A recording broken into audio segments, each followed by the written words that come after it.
ಇದು ಸಂಗೀತ, ನೃತ್ಯ, ಧ್ಯಾನ ಮತ್ತು ಉತ್ಸವಗಳಿಂದ ಕೂಡಿದ ರಾತ್ರಿಯಾಗಲಿದೆ. ಹನುಮೇಶ್ ಅವರೇ, ನಾನು ಕೇಳೋ ಪ್ರಶ್ನೆ, ಯಾರಿಗಾದ್ರೂ ಶಿಕ್ಷೆ ಭಯ ಇಲ್ಲಿದೆಯಾ? ನಮ್ಮ ಪಾರ್ಟಿ ಸರ್ಕಾರ ಇದ್ದಾಗ ನಮ್ಮ ಕಾಪಾಡ್ಕೊಳ್ತಾರೆ ಅನ್ನೋ ಅಹಂ ಇದೆಯಲ್ಲ. BJP ಸರ್ಕಾರ ಇದ್ದಾಗ ನಾನು ಕೂಗಿದೆ, ನಾನು ವರ್ಗಿಸ್ಕೊಂಡೆ. ಕಾಂಗ್ರೆಸ್ ಗೌರ್ಮೆಂಟ್ ಇದೆ, ನಾನು ಕೂಗ್ತೀನಿ, ನಾನು ವರ್ಗಿಸ್ಕೊಳ್ತೀನಿ. ಈ ಧೋರಣೆಯ ಇದಕ್ಕೆಲ್ಲ ಕಾರಣ ಅಂತ ಅಲ್ಲ. ಇದು ನೋಡಿ, ಯಾರೇ ತಪ್ಪು ಮಾಡಿದ್ರು ಅವ್ರನ್ನ ಯಾವುದೇ ಒಂದು ಜಾತಿ ಧರ್ಮಕ್ಕೂ ಸಮೀಕರಣ ಮಾಡಬಾರ್ದು. ಎಲ್ಲಾ ಜಾತಿನಲ್ಲಿ ಧರ್ಮದಲ್ಲಿ ಒಳ್ಳೆಯವರು ಕೆಟ್ಟವರು ಇದ್ದಾರೆ. ತಪ್ಪು ಮಾಡಿದಾಗ ಅವ್ರಿಗೆ ಶಿಕ್ಷೆ ಕೊಡ್ಬೇಕು. ಅದೇ ರೀತಿ ಅವ್ರನ್ನ ಯಾವುದೇ ಪಕ್ಷಕ್ಕೂ ಕೂಡ ಅಫಿಲಿಯೇಟ್ ಮಾಡಬಾರ್ದು. ಇವಾಗ ವಿಧಾನಸೌಧದಲ್ಲಿ ಮಾಡಿರೋ ತಪ್ಪನೇ, ಮಂಡ್ಯದಲ್ಲಿ ಆಗಿರೋ ತಪ್ಪನೇ. ಯಾರು ತಪ್ಪು ಮಾಡಿದಾರೆ ಅನ್ನೋದು ಅವ್ರ ಪಕ್ಷದಿಂದ ಅವ್ರನ್ನ ಡಿಫೆಂಡ್ ಮಾಡ್ಕೊಳ್ಳೋದಾಗ್ಲಿ, ಅವ್ರನ್ನ ರಕ್ಷಣೆ ಮಾಡುವಂಥದ್ದಾಗ್ಲಿ ಅದು ನಡಿಬಾರ್ದು. ಇದು ಆಗೋದ್ರಿಂದನೇ ಈ ಸಮಸ್ಯೆಗಳು ಇವತ್ತಾಗ್ತಾ ಇರೋದು. ನೀವು ಹೇಳ್ದಂಗೆ ಎಲ್ಲ ಒಂದ್ ಕಡೆ ಶಿಕ್ಷೆಗಳಾಗ್ತಾ ಹೋದಾಗ ಜನರಿಗೆ ಒಂದು ಭಯ ಬರುತ್ತೆ. ಈಗ ಇದು ಕಾನೂನು ವ್ಯವಸ್ಥೆ ಆಗಬೇಕು, ಪೊಲೀಸ್ ವ್ಯವಸ್ಥೆ ಆಗಬೇಕು. ಅವ್ರ ಪಕ್ಷಗಳ ಅವ್ರ ಅಧಿಕಾರದಾಗಿದ್ದಾಗ ಡಿಫೆಂಡ್ ಮಾಡ್ಕೊಳ್ತಾ ಹೋದ್ರೆ ಇದೆಲ್ಲವನ್ನು ಕೂಡ ನಾವು ಬಹಳ ಗಂಭೀರವಾಗಿ ತೆಗೆದುಕೊಳ್ಬೇಕಾಗುತ್ತೆ. ಇದ್ರ ಜೊತೆಗೆ ಎಲ್ಲೋ ಒಂದ್ ಕಡೆ ಈ ಒಂದು ವಿಷಯಗಳನ್ನ ರಾಜಕೀಯಕ್ಕೆ ಬಳಸ್ಕೊಳ್ಳೋ ಅಂಥದ್ದು ಇದೆಯಲ್ಲ ಪರಿಪಾಠ, ಇದು ಕೂಡ ನಿಲ್ಬೇಕು. ಇದು ಎಲ್ಲಿವರೆಗೂ ರಾಜಕೀಯ ಒಂದು ಬಳಸ್ಕೊಳ್ಳುವಂಥದ್ದು, ತಮ್ಮದೇ ಆದಂಥ ಒಂದು ವೋಟ್ ಬ್ಯಾಂಕನ್ನು ಮಾಡ್ಕೊಳ್ಳೋದು, ಆ ಸಮುದಾಯಕ್ಕೆ ಸೇರ್ಕೊಂಡು ಅವ್ರನ್ನ ಡಿಫೆಂಡ್ ಮಾಡ್ಕೊಳ್ಳೋದು, ಬೇರೆಯವ್ರು ಮಾಡಿದಾಗ ಅದನ್ನ ಏನು ವೈಭವೀಕರಿಸಿ ದೊಡ್ಡ ಏನೋ ಆಗ್ಬಿಟ್ಟಿದೆ ಅನ್ನೋ ತೋರಿಸೋದು, ಇದೆಲ್ಲದರಿಂದಾಗಿನೇ ಈ ಸಮಸ್ಯೆಗಳು ಆಗ್ತಾ ಇರೋದು. ಈ ಕಾರಣಕ್ಕಾಗಿಯೇ ಎಲ್ಲೋ ಕಾರ್ಯಕರ್ತರು ಕೂಡ ಈ ಥರದ ಒಂದು ಕೂಗೋದು, ತಪ್ಪುಗಳನ್ನು ಮಾಡೋದು, ಈ ಪಕ್ಷದ ನಾಯಕರು ಡಿಫೆಂಡ್ ಮಾಡ್ಕೊಳ್ಳೋದು, ಇದೆಲ್ಲ ನಡೀತಾ ಇದೆ. ಆದರೆ ಇದೇನಾಗ್ತಾ ಇದೆ ಅಂದರೆ ಎಲ್ಲ ಒಂದು ಕಡೆ ನಿಜವಾದ ಸಮಸ್ಯೆಗಳು, ನಿಜವಾದ ವಿಷಯಗಳು ಏನು ಚರ್ಚೆ ಆಗಬೇಕು, ಅದು ವೇದಿಕೆಗಳಲ್ಲಾಗಿರ್ಬೋದು, ಅಸೆಂಬ್ಲಿಯಲ್ಲಾಗಿರ್ಬೋದು, ಮಾಧ್ಯಮಗಳಲ್ಲಿ ಆಗಬೇಕಾದಂಥ ಚರ್ಚೆಗಳು ಎಲ್ಲವೂ ಕೂಡ ಡೈಲ್ಯೂಟ್ ಆಗ್ತಾ ಇದೆ. ಇದಕ್ಕೆ ಪ್ರಮುಖ ಕಾರಣ ಈ ರಾಜಕೀಯ ಪಕ್ಷಗಳು. ಅದನ್ನು ಬಿಟ್ಟು ಅವ್ರ ವಿಷಯಗಳನ್ನು ತೆಗೆದುಕೊಂಡು ಇವನ್ ಈ ಪಾರ್ಲಿಮೆಂಟಲ್ಲಾಗಲಿ ಅಸೆಂಬ್ಲಿನಲ್ಲಾಗಲಿ ಒಂದು ಬಜೆಟ್ಗೆ ಉತ್ತರ ಕೊಡುವಾಗ ಮೊನ್ನೆ CM BJP ಅವ್ರು ಇರಬೇಕಾಗಿತ್ತು, ಚರ್ಚೆ ಮಾಡಬೇಕಾಗಿತ್ತು. ಪಾರ್ಲಿಮೆಂಟಲ್ಲಿ MP ಗಳನ್ನ ಹೊರಗೆ ಹಾಕೋ ಬದಲಾಗಿ ಅಲ್ಲಿ ಕುತ್ಕೊಂಡು ಚರ್ಚೆ ಮಾಡಬೇಕಾಗಿತ್ತು. ಈ ಇಡೀ ಪ್ರಜಾಪ್ರಭುತ್ವ ನಿಂತಿರೋದೇ ಒಂದು ಚರ್ಚೆಯ ಮೂಲಕ. ನಾವು ಯಾವಾಗಲೂ ಹೇಳ್ತೀವಿ, collective wisdom is always better than individual wisdom. ಪ್ರಜಾಪ್ರಭುತ್ವ ಅಂದ್ರೆ ಎಲ್ಲರೂ ಚರ್ಚೆ ಮಾಡಬೇಕು. ಎಲ್ಲರೂ ಚರ್ಚೆ ಮಾಡಿದಾಗ ಅಂತಿಮವಾಗಿ ಸತ್ಯ ಹೊರಗೆ ಬರೋದು.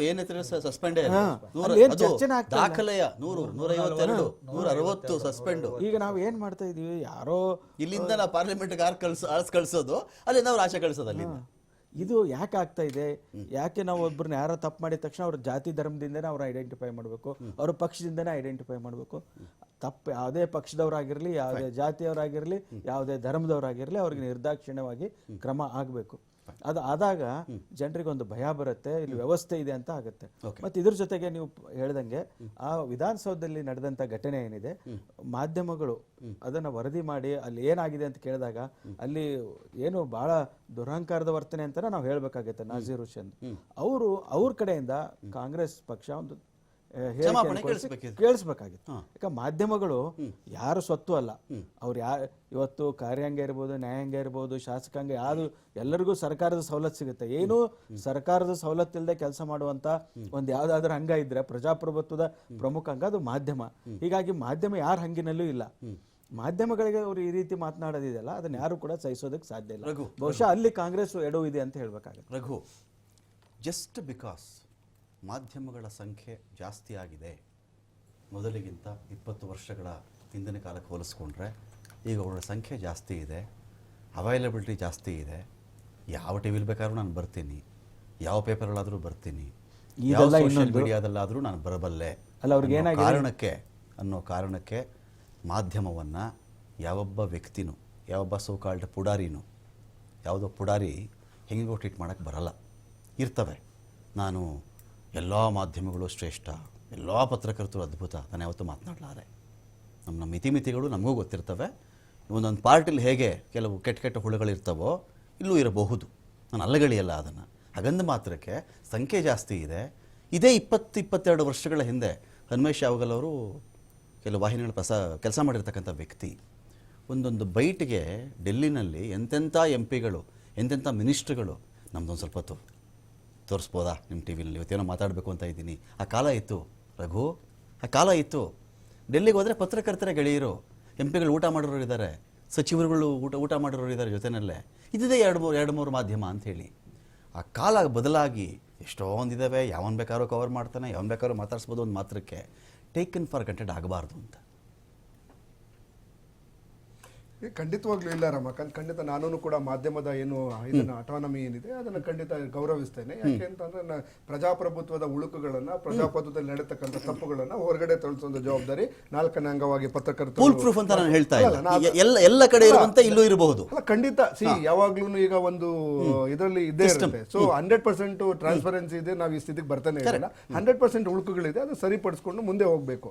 ಸೊ ಆದ್ರೆ ಮಾಧ್ಯಮಕ್ಕೆ ನಾವು ಇದಿಲ್ಲ, ಶಕ್ತಿ ಇಲ್ಲ ಅಂತ ಇವತ್ತು ಈ ದೇಶ ಈ ಸ್ಥಿತಿಗೆ ಇರೋದಕ್ಕೆ ಕಾರಣ ಮಾಧ್ಯಮ ಇರೋದ್ರಿಂದಾನೆ. ಪ್ರಶ್ನೆ ಮಾಡುವ ಹಕ್ಕನ್ನ ಕೊಟ್ಟಿರೋದ್ರಿಂದ ಮಾಧ್ಯಮ ಏನು ಜನತೆಗೂ ಕೊಟ್ಟು ಜನತೆಗೂ ತಿಳಿಸಿರ್ತಕ್ಕಂಥ ಒಂದು ಕಾರಣದಿಂದಾನೆ ಇವತ್ತು ಎಲ್ಲಾರ್ಗು ಧೈರ್ಯ ಬಂದಿದೆ. ಏನಾದ್ರು ತಪ್ಪು ನಡೆದ್ರೆ ಮಾಧ್ಯಮ ಸಪೋರ್ಟ್. ಇದೇ ಕಾಂಗ್ರೆಸ್ನವರು ಮೋದಿ ಅವ್ರ ವಿರುದ್ಧ ಹೇಳ್ತಾ ಇರೋದೇನೋ, ಇಲ್ಲಿವರೆಗೂ ಒಂದು ಪ್ರೆಸ್ ಮೀಟ್ ಮಾಡಿಲ್ಲ, ಮೀಡಿಯಾದವ್ರು ಫೇಸ್ ಮಾಡಿಲ್ಲ, ಮಾಧ್ಯಮಗಳನ್ನೆಲ್ಲ ಬಾಯಿ ಮುಚ್ಚಿಸ್ಬಿಟ್ಟಿದ್ದಾರೆ, ಪ್ರಜಾಪ್ರಭುತ್ವ ಒಂದು ಅಪಾಯದಲ್ಲಿದೆ ಇಡೀ ದೇಶದಲ್ಲಿ ಅಂತ ಹೇಳ್ತಾರೆ. ಅದು ಕರ್ನಾಟಕದಲ್ಲಿ ಆಗ್ತಾ ಇದೆ, ಮಾಧ್ಯಮಗಳಿಗೆ ಇಷ್ಟು ಅಗೌರವ ಆಗ್ತಾ ಇದೆ. ಯಾಕೆ ಕಾಂಗ್ರೆಸ್ನವ್ರು ಸುಮ್ಮನೆ ಇದ್ದೀರಾ? ನೀವು ಇಲ್ಲಿ ತೋರಿಸಿ ಅದನ್ನ, ಮಾಧ್ಯಮಗಳ ಬಗ್ಗೆ ನಿಮ್ಗಿರುವಂತ ಗೌರವ, ಈ ಪ್ರಜಾಪ್ರಭುತ್ವ ಉಳಿಸ್ಬೇಕು. ದೇಶದಲ್ಲಿ ಈಗ ಇಂಡಿಯಾ ಮೈತ್ರಿಕೂಟ ವಿಚಾರವನ್ನ ಪ್ರಜಾಪ್ರಭುತ್ವ ಅವರ ಮೈಂಡ್ ಸ್ಟೇಟ್ ವಿಚಾರಕ್ಕೆ ಮಾತಾಡಕ್ ಹೋದ್ರೆ ಬೇರೆ ಬೇರೆ ಆಂಗಲ್ ಗಳಿಗೆ ಹೋಗ್ತದೆ. ಹಾಗಾಗಿ ಇದು ಸುಸಂದರ್ಭ ಅಲ್ಲ.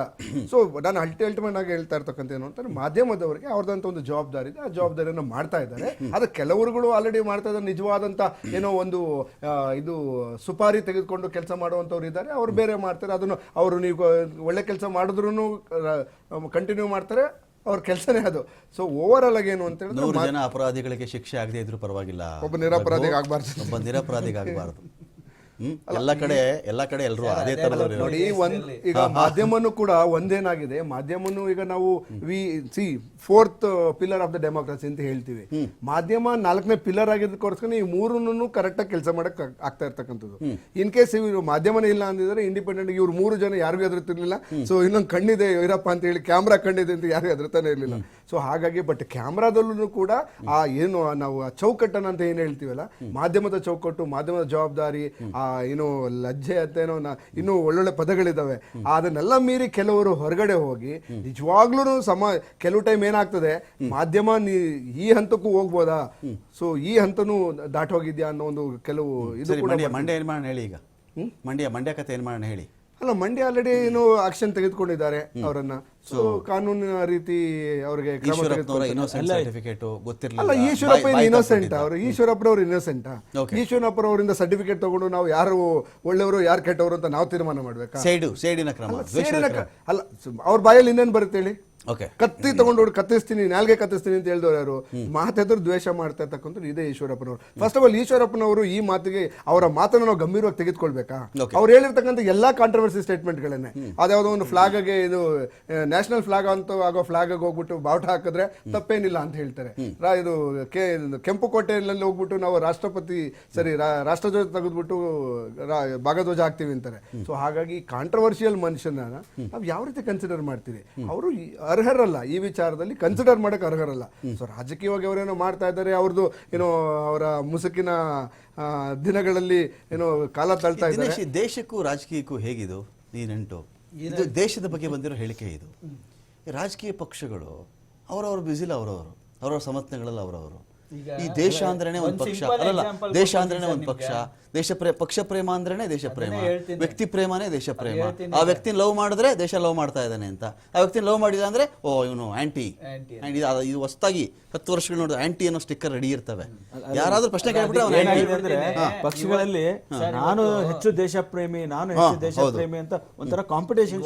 ಒಂದು ಎಕ್ಸಾಂಪಲ್ ಕೊಟ್ಬಿಡ್ತೀನಿ. ಇವತ್ತು ಬಿಜೆಪಿ ಅವ್ರಿಗೆ ಇಷ್ಟು ದಿವಸ ಇಂಡಿಯಾ ಏನು ಮೇಡ್ ಇನ್ ಇಂಡಿಯಾ, ಏನು make in India, Atmanirbhar Bharat ಎಲ್ಲಾನು ಹೇಳ್ತಾ ಇದ್ರು. ಈ INDI ಅಂತ ಮೈತ್ರಿ ಒಕ್ಕೂಟ ಮಾಡಿದ ತಕ್ಷಣ ಇಂಡಿಯಾ ಬೇಡ ಅನ್ನೋದಾಗೋಯ್ತು. ಭಾರತ್ ಅನ್ನೋದು ಈ G20 ಸಮಿಟ್ಗೂ ಕೂಡ ಅದನ್ನ ತೆಗೆದಾಕ್ಬಿಟ್ರು. ಅಂದ್ರೆ ಇವರು ದೇಶದ್ರೋಹಿಗಳಲ್ವಾ? ಇಂಡಿಯಾ ಅನ್ನೋದನ್ನೇ ಗೌರವಿಸಲ್ಲ ಅಂತ ಇವ್ರು ಹೇಳ್ತಾರಲ್ಲ ಬಿಜೆಪಿ ಅವರು. ಇವರು ದೇಶದ್ರೋಹಿಗಳಲ್ವಾ ಇವರು? ಇವತ್ತು ದೇಶದಕ್ಕೆ ಏನ್ ಹೆಸರಿದೆ, ಇವ್ರಿಗೆ ಬಂದ ತಕ್ಷಣ ಅದನ್ನ ಬದಲಾಯಿಸ್ತೀವಿ, ಆ ಹೆಸರು ಕಿತ್ತಾಕ್ತಿವಿ, ಅದು ದೇಶದ್ರೋಹದ ಕೆಲಸನೇ ಆಗುತ್ತೆ. ಇವತ್ತು ಪ್ರಪಂಚಾದ್ಯಂತ ಈ ದೇಶಕ್ಕೆ ಇಂಡಿಯಾ ಅಂತ ಗುರುತಿಸ್ಕೊಂಡಿದೆ, ಅದನ್ನ ತೆಗಿತೀವಿ ಅನ್ನೋದು ದೇಶದ್ರೋಹದ ಕೆಲಸನೇ. ಇವತ್ತು ನಿಮ್ಮ ನೋಟದ ಮೇಲೆ ಇರೋದು ಇಂಡಿಯಾ ಅಂತ ತೆಗಿಯಕ್ಕಾಗತ್ತೆ ಇವರು? ಗೌರ್ಮೆಂಟ್ ಆಫ್ ಇಂಡಿಯಾ ಅನ್ನೋದು ತೆಗಿಯಕ್ಕಾಗತ್ತ ಇವರು? ಅಂದ್ರೆ ಇವರು ದೇಶದ್ರೋಹಿಗಳೇ. ಈ ತರ ಹೇಳಿಕೆ ಕೊಡ್ತಾರಲ್ಲ, ಇಂಡಿಯಾ ಅನ್ನೋದು ಒಳ್ಳೆ ಅರ್ಥ ಅಲ್ಲ ಅನ್ನೋದು ಹೇಳ್ತಾರಲ್ಲ, ಅದು ದೇಶದ್ರೋಹ ಕೆಲಸನೇ ಆಗುತ್ತೆ. ಮತ್ತೆ ಇನ್ನೊಂದು ಹೇಳ್ಬಿಡ್ತೀನಿ, 100 ಜನ ಅಪರಾಧಿಗಳಿಗೆ ಶಿಕ್ಷೆ ಆಗದೆ ಇದ್ರು ಪರವಾಗಿಲ್ಲ, ಒಬ್ಬ ನಿರಪರಾಧಿಗೆ ಶಿಕ್ಷೆ ಆಗ್ಬಾರ್ದು ಅಂತಿರಲ್ಲ, ಇದು ತಪ್ಪು ನಮ್ ದೇಶದಲ್ಲಿ ನಡೀತಾ ಇರೋದು. ಈ 100 ಜನ ಅಪರಾಧಿಗಳಿಗೆ ಶಿಕ್ಷೆ ಹಾಕಿದ್ರೆ ಒಬ್ಬ ನಿರಪರಾಧಿ ಆರಾಮಾಗಿ ಆಚೆ ಇರ್ತಾನೆ. ಇವತ್ತು ಈ 100 ಜನ ಏನು ಅಪರಾಧಿಗಳನ್ನ ನಾವು ಬಿಡ್ತಾ ಇರೋದ್ರಿಂದ ನಿರಪರಾಧಿಗಳು ಸಫರ್ ಆಗ್ತಾ ಇದಾರೆ ಈ ದೇಶದಲ್ಲಿ. ಇದು ಬದಲಾಗಬೇಕು. ಎಲ್ಲರನ್ನೂ ಒಂದೇ ಬುಟ್ಟಿಗೆ ಹಾಕ್ಬಿಡೋದು, ಈ ಸ್ಲೋಗನ್ ಎಲ್ಲರನ್ನೂ ಒಂದೇ ಬ್ಯಾಗ್ಗೆ. ದೇಶದಲ್ಲಿ ಈ ಸ್ಲೋಗನ್ ಬದಲಾಗಬೇಕು. ಏನಂದ್ರೆ 100 ಜನ ಅಪರಾಧಿಗಳಿಗೆ ಶಿಕ್ಷೆ ಮಾಡ್ತೀವಿ, ಒಬ್ಬ ನಿರಪರಾಧಿನೂ ಆಚೆ ಬಿಡ್ತೀವಿ ನಾವು. ಇದು ಉಲ್ಟಾ ಆಗ್ಬೇಕು. ಇವತ್ತು ಏನಾಗ್ತಾ ಇದೆ, ಹಣ, ಅಧಿಕಾರ, ಅಹಮ್ಮು, ರಾಜಕೀಯ ಪ್ರಬಲತೆ ಇಟ್ಕೊಂಡು ಈ 100 ಜನ ಅಲ್ಲ, ಲಕ್ಷಾಂತರ ಜನ ಅಪರಾಧಿಗಳು ಈಸಿಯಾಗಿ ನುಸ್ಲುಕೊಂಡು ಆಚೆ ಹೋಯ್ತಾ ಇದಾರೆ. ನಿರಪರಾಧಿಗಳು ಸಿಕ್ಕಾಕೊಂಡು ಈ ಇಡಿ ಅಂತ ಇದ್ರುಗಳಲ್ಲಿ ಪಾಪ ಜೈಲಲ್ಲಿ ಮಂಡ್ಯದ ಹೇಳಿಕೆ ಕೊಟ್ಟರೆ ನಿರಪರಾಧಿ ಅಂತ ಹೇಳಕ್ ಹೋಗ್ಬಿಡಿ ನೀವು. ಹೇಳ್ತಾ ಇರೋದು ಇಲ್ಲ, ಅವ್ರು ಡೆಲ್ಲಿದು ಹೇಳ್ತಾ ಇದ್ದಾರೆ, ಅವ್ರು ಡೆಲ್ಲಿದು ಹೇಳ್ತಾ ಇದ್ದಾರೆ. ಡೆಲ್ಲಿದು ಅರ್ಥ ಮಾಡ್ಕೊಳ್ಳಿ. ಅವರು ಜೈಲ್ಗೆ ಆಗ್ತಾ ಕೂತವ್ರೆ, ಅಪರಾಧಿಗಳೆಲ್ಲ ಈಸಿಯಾಗಿ ಈಗ ಅವ್ರ ಪಕ್ಷಕ್ಕೆ SBI ನ ಒಂದು ಕೇಸಲ್ಲಿ ಈಗ supreme court observation Dinesh, SBI ನ ಒಂದೇ ಒಂದು ಕೇಸು, ತುಂಬಾ ಕೇಸ್ಗಳು ಬೇಡ, SBI ನ ಒಂದೇ ಒಂದು ಕೇಸು ಅದು ಹೇಳ್ತಿದ್ದಾರೆ ಕ್ವಿಡ್ ಪ್ರೋಕೋ ಅಂತ, ಅನ್ಕಾನ್ಸ್ಟಿಟ್ಯೂಷನಲ್ ಅಂತ ಕೂಡ ಹೇಳಿದ್ದಾರೆ, ಅಸಂವಿಧಾನಿಕ ಅಂತ ಕೂಡ ಹೇಳಿದ್ರು. ಕ್ವಿಡ್ ಪ್ರೋ ಕೂಡ ನಡೆದಿದೆ ಅಂತ ಹೇಳಿದ್ರು. ಬ್ಯಾಂಕಿಂಗ್ ಸಿಸ್ಟಮ್ಮು ಕಪ್ಪು ಹಣ ಬಂದಿದೆ ಅಂತ ಕೂಡ ಇಂಡೈರೆಕ್ಟ್ ಅರ್ಥ ಅದೇನೆ. ಕಪ್ಪು ಹಣ ಬಂದಾಗ ಈ ಕಡೆ IT ಅದು ಕೆಲಸ ಮಾಡಲಿಲ್ಲ, ವರ್ಗಾವಣೆ ಬಾಂಡ್ಗಳು ಒಂದ್ ಕಡೆ ದಿನ ವರ್ಗಾವಣೆ ಆಗ್ತಾವೆ, nothing but hawala. ED action ಮಾಡಬೇಕಾಗಿತ್ತು, EDನೂ ಮಾಡಲಿಲ್ಲ. ಎಲೆಕ್ಷನ್ ಕಮಿಷನ್ ಜೋರಾಗಿ ಕೂಗ್ತು, ಅದನ್ನು ಕೇಳಿಸ್ಕೊಳ್ಳಿಲ್ಲ. ರಿಸರ್ವ್ ಬ್ಯಾಂಕ್ ಆಫ್ ಇಂಡಿಯಾ 5 ಮೇಲ್ ಮಾಡ್ತವೆ, ತಪ್ಪಿದ್ರಿ ನೋಟ್ ಇಶ್ಯೂ ಮಾಡ್ಬೇಕಾಗಿರೋ, ಬಾಂಡ್ ಇಶ್ಯೂ ಮಾಡ್ಬೇಕಾಗಿರೋ ನಾನು, ನೀನಲ್ಲಪ್ಪ ಅಂತ ಹೇಳ್ತಾರೆ, ಅವ್ರಿಗೂ ಡೋಂಟ್ ಕೇರು. RTI ಅವ್ರು ಒಂದೇ ಒಂದು ಕೇಸಲ್ಲಿ ಇಷ್ಟು ಸ್ವತಂತ್ರ ಸಂಸ್ಥೆಗಳ ಹಣೆ ಬರಹ ಜಗಜ್ಜಾಹೀರಾಗೋಯ್ತು. ಇವತ್ತು ಜಗಜ್ಜಾಹೀರಾಗೋಯ್ತು ಅಂತ ಕಾಲಘಟ್ಟದಲ್ಲಿ ನಾವಿದ್ದೀವಿ. ನೋಡೋಣ, ನೋಡೋಣ ಅದು ಇನ್ನೊಂದಿನ ಅದ್ರ ಬಗ್ಗೆ ಡಿಬೇಟ್ ಮಾಡೋಣ ಅಂತ ಹೇಳ್ತಾ, ಇವತ್ತು ಡಿಬೇಟಲ್ಲಿ ಪಾಲ್ಗೊಂಡಿದ್ದ ಹನುಮೇಶ್ ಯಾವಗಲ್ ಅವರೇ, ನಿಮಗೂ ದಿನೇಶ್ ಯರೋಹಳ್ಳಿ ಅವರಿಗೂ, ರಘು ದೊಡ್ಡೇರಿ ಅವರಿಗೂ ಥ್ಯಾಂಕ್ ಯು. ನಿಮ್ಮೆಲ್ಲರಿಗೂ ಕೂಡ ಈ ಒಂದು ಕೇಸ್ಗಳಲ್ಲಿ ಪಕ್ಷ, ಧರ್ಮ, ನನ್ನ ಕಡೆಯವನು ಇಂಥ ಹುಚ್ಚು ಕುರುಡು ಪ್ರೀತಿಗಳನ್ನು ಬಿಟ್ಬಿಟ್ಟು ಅವನ ಕ್ರೈಮ್ ಏನೋ ಆ ಕ್ರೈಮ್ನ